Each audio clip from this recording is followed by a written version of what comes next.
มอสอสมสมัยเป็นฝ่ายเสิร์ฟเอาเลยไปดิโดยคะแนนคูณเดี๋ยวนี้เด้อให้คิดคะแนนคุณค่ายไป เสิร์ฟลงไป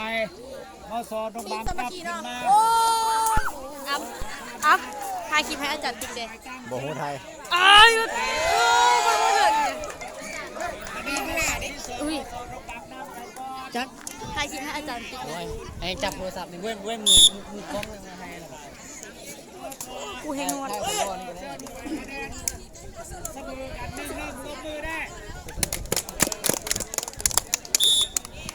สมัยเสิร์ฟลงไปเป็นลูกก็สวยปีนเป็นคะแนนมอสอตรงบางเอาไม่ใช่อะไรวะเป็นลูกกล้องแน่จ้ะ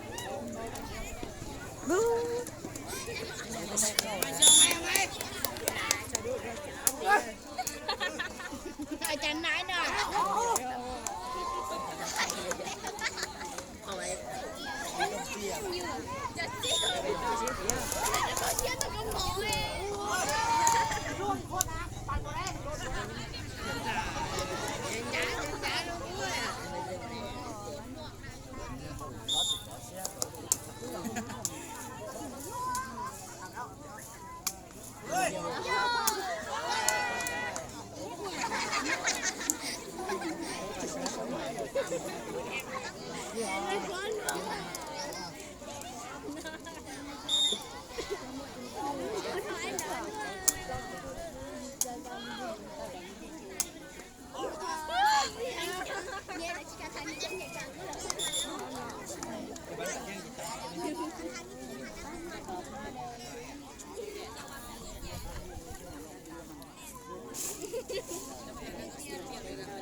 เปลี่ยนตัวนึงกรรมการ